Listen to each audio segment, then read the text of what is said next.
ক্যালটা বিশাল নাম মোর লাঙল দিয়ে এবং হাল আর সোশ্যাল মিডিয়াত ভেরিঙ্গি করলে ঠিক মতো দিম তাল। তো নমস্কার সকাল সকাল ঘর, আজকে কোনো তাল মুই কাউকে দিম না, কারণ সোশ্যাল মিডিয়াত কাউ ভেরিঙ্গি করে নাই। আজকে মুই তোমার উত্তরবঙ্গ বাসীর জন্য একটা আনন্দের খবর নিয়ে আসলাম। সত্যি ভাই, আরো মুই নতুন করে দেবদার ফ্যান হয়ে গেল। 25শে ডিসেম্বর দেবদার জন্মদিন, দাদা আমাক গুলো যে সারপ্রাইজ দিল তা একদম অতুলনীয়।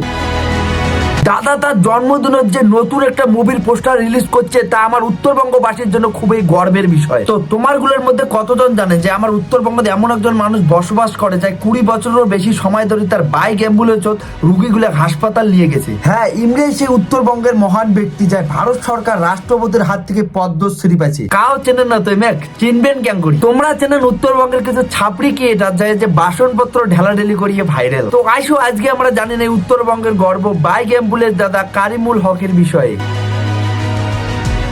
25শে ডিসেম্বর তার এই মহান কাজের স্বীকৃতি দেয় ভারত সরকার। পদ্মশ্রী সম্মানে ভূষিত এই মহান ব্যক্তি রিয়েল লাইফ হিরো করিমুল হক নিয়ে এবার বড় পর্দার বায়োপিক হতে চলছে। করিমুলের ভূমিকায় অভিনয় করবে টলিউড সুপারস্টার দেবদা।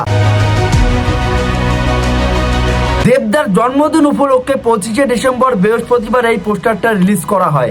দাদা আমার খুবই স্পেশাল একটা সাবজেক্ট। সংবাদ মাধ্যমে এটা জানা যাবাদ হচ্ছে যে আগামী জানুয়ারি থেকে শুটিং শুরু হয়ে যাবে। প্রায় 20 বছরেরও বেশি সময় ধরে নিজের বাইক অ্যাম্বুলেন্স রোগী মানুষ হাসপাতালত পৌঁছে দিয়ে যাচ্ছেন ক্রান্তি ব্লকের রাজডাঙ্গার অখ্যাত ধলাবাড়ি গ্রামের বাসিন্দা করিমুল হক। তার এই মহান সমাজ সেবার কারণে রাষ্ট্রপতির হাত থেকে বাঁচে পদ্মশ্রী। এবার তার সমাজ সেবামূলক কাজ এবং কর্মজীবন আসিদ হচ্ছে সিনেমার পর্দা। গত সপ্তাহে এই নিয়ে আলোচনা করতে দেখা যায় দেবদা এবং করিমুল হক দাদাকে। ক্রান্তি ব্লকের প্রত্যন্ত এলাকা রাজডাঙ্গার ধলাবাড়িতে বাড়ি করিমুল হকের। শোনা যায় এলাকার চিকিৎসা পরিষেবার হাল বেশি একটা ভালো না। জ্বর, সর্দি, কাশি এমন প্রাথমিক চিকিৎসার জন্য গ্রামবাসীর নাকি মালবাজার বা জলপাইগুড়ি দৌড়ে লাগে। কখনো কখনো নাকি গরিব গ্রামবাসী দূরের হাসপাতালে যাওয়ার জন্য সামর্থ্যটুকুও থাকে না। একজন অসুস্থ মানুষক হাসপাতালে নিয়ে যাওয়ার জন্য অ্যাম্বুলেন্স পর্যন্ত সময় মতো পাওয়া যায় না। এই জন্য নাকি এলাকার বহু পরিবার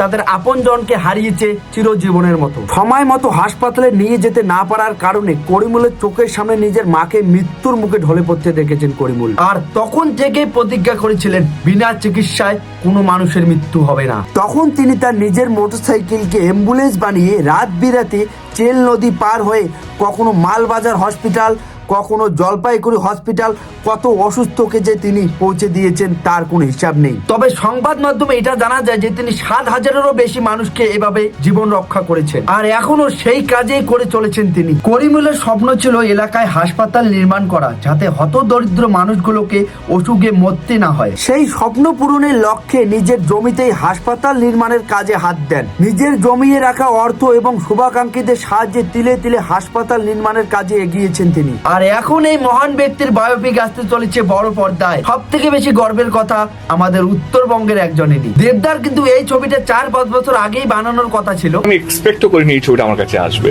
আমি বছর 4-5 আগে যখন শুনেছিলাম ওনার ব্যাপারে, তখন আমি চেয়েছিলাম এই ছবিটা আমি যেন করি। কিন্তু যখন এই বাইক অ্যাম্বুলেন্স দাদা পদ্মশ্রী পেয়েছিলেন, তখন এই বায়োপিকটা বানানো নিয়ে বলিউডে অনেক চর্চা হয়েছিল। বলিউডের বড় বড় সুপারস্টার কিন্তু এই মুভির রাইটটা নিয়ে রেখেছিল। কিন্তু তখন আমি জানতে পারলাম কি বোম্বে রাইটস নিয়ে রেখেছে, বড় বড় হিরোরা সেই ছবিটা করবে।